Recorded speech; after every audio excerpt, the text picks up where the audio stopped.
पूरे देश के किसान को सबसे बड़ी चिंता तो डल्लेवाल साहब की सेहत को लेकर है। डल्लेवाल साहब और किसान यूनियन जो हैं, किसानों की जत्थाबंदियां जो हैं, वो खुद के लिए संघर्ष नहीं कर रहे। वो पंजाब हरियाणा के किसान के लिए भी संघर्ष नहीं कर रहे। वो पूरे देश के किसान के लिए एमएसपी की गारंटी का कानून बनाने के लिए संघर्ष कर रहे हैं। जहां भारतीय राष्ट्रीय कांग्रेस की ओर से राहुल गांधी जी और खड़गे जी की ओर से मैंने डल्लेवाल साहब को इस बात का आश्वासन दिया कि राजनीतिक दल के तौर पर भी और एक किसान के तौर पर भी हम उनके साथ खड़े हैं और एमएसपी की गारंटी का कानून कांग्रेस पार्टी के घोषणा पत्र का हिस्सा है और हम इसके लिए संघर्ष कर रहे हैं संसद और विधायिकाओं में और करते रहेंगे।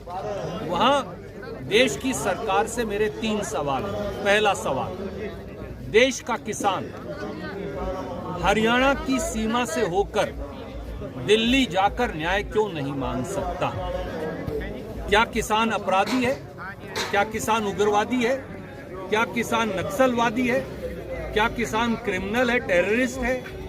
अगर नहीं है तो हम जो देश का अन्न पैदा करते हैं, देश का पेट पालते हैं, हमारी चुनी हुई सरकार से न्याय क्यों नहीं मांगने जा सकते?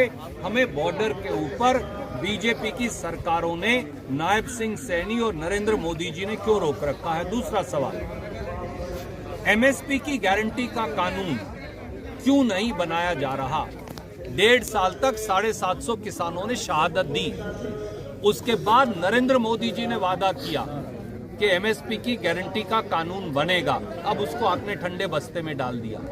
किसान कुछ नया तो नहीं मांग रहा। किसान तो केवल ये कह रहा है, मोदी जी आपके शब्द की कोई कीमत होनी चाहिए, प्रधानमंत्री की जबान की कोई कीमत है या नहीं, आप एमएसपी की गारंटी का कानून बनाओ।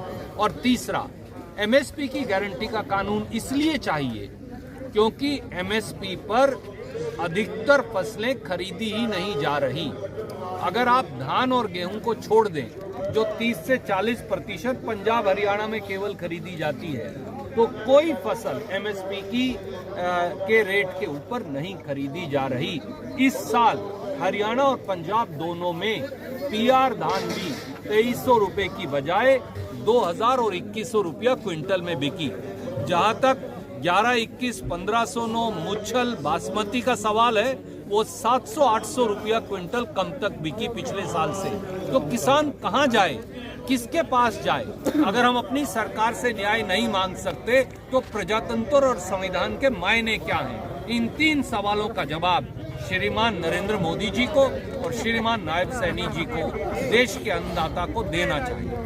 आज सारी देखिए, एसकेएम की सारी जत्थेबंदियां आज इकट्ठे होकर आज डल्लेवाल साहब से मिलने आई और मुझे कम से कम उम्मीद है कि किसानों की सारी जत्थेबंदियां एक मंच पर आएंगी। एक किसान के बेटे के तौर पर मेरा किसानों की जत्थेबंदियों से इतना ही अनुरोध है, डल्लेवाल साहब की सेहत और उसके साथ साथ किसानों का ये जो मिशन है, ये यज्ञ है, ये जो बुलंदी है, ये इकट्ठी जब तक नहीं होगी तब तक पूरे देश में ये हुंकार जो है और चढ़कर नहीं बोल पाएगी। ये लड़ाई व्यक्तियों की नहीं है, ये लड़ाई जत्थेबंदियों की भी नहीं है, ये लड़ाई डल्लेवाल साहब या एसकेएम की नहीं है, ये लड़ाई इन सारे भाइयों की भी नहीं है जो यहाँ, ये लड़ाई हर उस अन्नदाता, किसान और मजदूर की है जो पेट और पीठ एक करके इस देश के लिए सोना पैदा कर रहा है।